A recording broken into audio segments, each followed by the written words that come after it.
Hello and welcome back to PBH435 for our discussion on Chapter 15 on marijuana. This is Dr. Clark. So we'll start our discussion of marijuana consumption with a discussion of the plant from which it's actually derived, and this is the cannabis plant. So marijuana is a preparation of the materials from the plant. We do talk about three different species of the cannabis plant. We've got Cannabis sativa. This is the one that we know also as hemp. So it's used primarily for its fibrous products from which rope is made. And then we've got Cannabis indica. This is the one that's primarily grown for its psychoactive purposes. And then a third species, Ruderalis, that's grown primarily in Russia. When we start to talk about different cannabis preparations, we'll be talking about the concentration of THC in the product. So THC is the primary psychoactive ingredient in cannabis, and it's concentrated in the resin. So the potency of the cannabis preparation is going to depend on how much resin is present in the product that's being consumed. So the resin, or the sticky sap, is primarily concentrated in the flowering tops of the plants. We see less in the leaves of the plants and very little actually in the stalk of the plant. So depending on how much of those particular parts of the plant are included in the preparation, that will tell us how potent the cannabis preparation is. And actually, marijuana is typically categorized by how much of the plant is contained in it. So the first of those categories is hashish or hash. So this is the most potent preparation because it involves the collection of that resin or the sap, and it's concentrated and purified. So it's much more potent than the marijuana, the smoked marijuana that most of us are familiar with. So this is actually relatively rare in the United States. Only about 1% of the confiscated marijuana in the U.S. is actually hashish. This is much more common in the Middle East and in North Africa as a method of consumption. So our next most powerful concentration would be sensimilla. So this consists mostly of the dried flowering tops of the plants. So this has a higher THC content than other parts of the plants, so it is a more potent preparation than when other parts of the plant are included. The average THC content for sensimilla is about 11%, and when we look at the more commonly smokable marijuana, then we see other parts of the plant included as well. Of course, this isn't consistent across the market. We do see about a 1% THC content in lower grade marijuana, and then it ranges up to about 11% THC for a higher grade sensimilla-based product. About 50% of the marijuana that's confiscated in the United States is sensimilla, so it does have that higher potency. And in terms of why potency is a concern, we've seen this in many of the drugs that we've studied this semester. We've seen this progression from a plant that has some natural psychoactive properties that's consumed in traditional ways, and then it gets concentrated throughout the industrial era, and we see different kinds of consumption and dependence patterns as the product becomes more potent. So we do know that over time, the average potency of the marijuana on the market is increasing. When we looked at confiscated samples in 1993, the average THC content was under 3.5%. By 2012, the average THC content was over 12%. So you can see that pretty rapid increase in the potency of the product. In terms of why that's happening, the drivers for that increased potency, first of all, consumer demand. People are looking for more potency in their product, and then also the illegality. So if you're going to be taking on the risk of running a criminal operation to produce and sell marijuana, you know that marijuana with higher potency will gain you more profit. So we do see that profit driver there. And then also we see more and more marijuana that's cultivated indoors, and that product also tends to have higher potency. Now, in terms of why this is concerning, we do see that link in other drugs between potency and dependence potential. In marijuana, we're seeing mixed results. We do have some studies that say that people who are exposed to more potent marijuana are more likely to become dependent, but we don't really have conclusive information on that one just yet. All right, so in terms of historical consumption of marijuana, the earliest time that we see marijuana mentioned in written materials, 2737 BC in a book of ancient Chinese pharmaceuticals. It recommended marijuana consumption for several uses, and then by 1000 AD, we're actually seeing social use of the plant being pretty widely documented, primarily in the Muslim world and North Africa. Important to know here that marijuana consumption is not banned in the Quran like alcohol consumption is, and we also see some other cultural references. Religious cult that was founded to carry out political murders was associated with hash consumption, and we see that link there with the origin of the word assassin, and then also pretty frequent hashish use mentioned in the Arabian Nights. So a pretty widely culturally referenced product at this time. Here we've got some images of marijuana consumption in ancient Egyptian art, as well as an ancient Chinese text that talked about the medical properties of marijuana. So yet another product that we see widely consumed over human history. In terms of consumption here in the United States, as we've discussed in earlier lectures, we really didn't see a lot of regulation of marijuana until the early 20th century. So in 1926, we saw this rash of newspaper articles that linked marijuana consumption and crime. And we saw an increase in public attention to the product. At the time, marijuana consumption was associated pretty widely with Mexican immigrants, recent Mexican arrivals to the United States, and also with the jazz music scene, both of these populations being ones that were associated with discrimination. So again, we see those links in negative cultural attitudes towards the population, and then that transferring to negative cultural attitudes about the kinds of substances they tended to use. So by 1936, every state in the country had some kind of law regulating the use, sale, and or possession of marijuana. And we really saw this cultural shift towards the perception of marijuana as a negative product. So we're going to take a quick look at a clip from a movie that was available. It's actually a trailer for a movie that was released at the time called Reefer Madness. So if you've never heard of it, we'll take a quick look and we'll see what that means.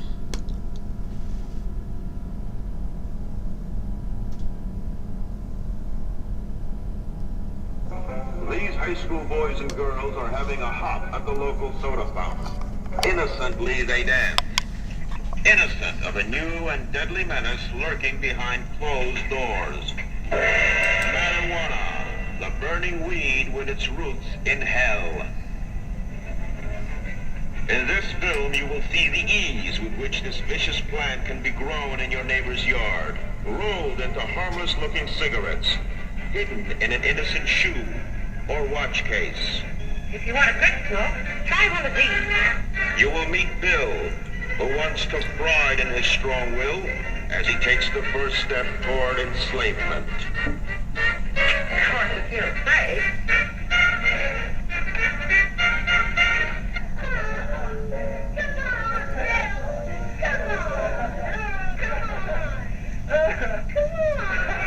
Smoking the soul-destroying reefer, they find a moment's pleasure, but at a terrible price. Debauchery, violence, murder, suicide, and the ultimate end of the marijuana addict. Hopeless insanity.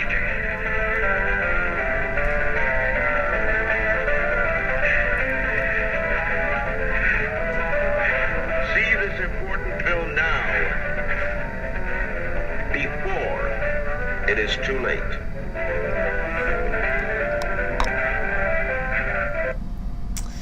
Okay, so this is an important film that parents had to see before it was too late. Their children were at risk for reefer madness. There's a lot of this propaganda and promotional material that went into and was being distributed around the country at this time. So we saw a lot of actually advertising of the negative effects of marijuana. Pretty interesting statement about the country at the time. Keep in mind, this is around the same era as Prohibition, so we had a lot of activity and concern about the use of psychoactive drugs at the time. So this period, we saw a lot of misinformation being spread about the effects of marijuana, and then also this association with populations of lower privilege. So we saw these regulation effects start to coalesce based on the concerns about the effects of use, misinformation about that, and the effects, misinformation about its association with criminal behavior. Keep in mind, these were not based on evidence. They were pretty much manufactured at the time. False news stories, and then the propaganda-style movie Reefer Madness. So we also saw Anslinger, who was a prime mover in the prohibition movement, moving on now to marijuana regulation. There's actually some interesting research that's been done about Anslinger's connection to industrial producers of nylon, that he actually worked, part of the reason that he may have worked on this movement so strenuously might have been because hemp, and that other species of the cannabis plant, was a competitor to nylon. So if we could see laws passed against cannabis plants, then more opportunity for nylon to develop. So there's no real conclusion about that on a historical basis, but interesting connections that might have been associated with his motivation there. And then another important sociocultural and historical reference here is that this is the period when the United States was dealing with the Great Depression. So we saw additional prejudice develop against different kinds of populations based on the scarcity of jobs and who was able to become employed. So lots going on here at the time, but this is what we ended up with. We ended up with this environment for the regulatory environment here in the United States. So we saw the Marijuana Tax Act be passed in 1937. So it followed the same approach as the Harrison Act. So it wasn't outlawed as a product, but its production, distribution, and sale were taxed. So the result basically was that it was virtually impossible to deal in cannabis, even though it was typically available at, say, grocery stores or corner drug stores before this. It became virtually impossible to obtain. We also saw a change in terminology at this time, where we stopped referring to it as cannabis and we started referring to it as marijuana. Of course, that more kind of Hispanic-styled pronunciation associated more strongly with that population of Mexican immigrants. So we see again those forces of discrimination involved in making certain substances illegal while others, such as alcohol, remain legal. And then we also started seeing state laws that made the possession and use of marijuana illegal. And then finally, the Supreme Court actually declared the Marijuana Tax Act unconstitutional in 1969. So after the passage of that tax act, we also saw the price of marijuana increase significantly, which of course helped to transfer power and financial resources into organized crime. But then in 1944, we saw the first really major 20th century move that led to this cultural shift on the use of marijuana. So this is the LaGuardia report, and basically they looked at the body of medical research and they found that marijuana use had much less serious medical effects than had commonly been believed. That crazed piano playing and the link to murder and violence and suicide that we saw in the Reefer Madness trailer, not actually based in science. People weren't really ready to hear that, so there were some very strong negative reactions when that report was released. But it really was the first in-depth study. Now, we did see marijuana use increase, possibly related to the release of the report, but there was a lot going on as well throughout that period of the 60s. But we did see a peak at the time in marijuana use in the United States in the 1970s.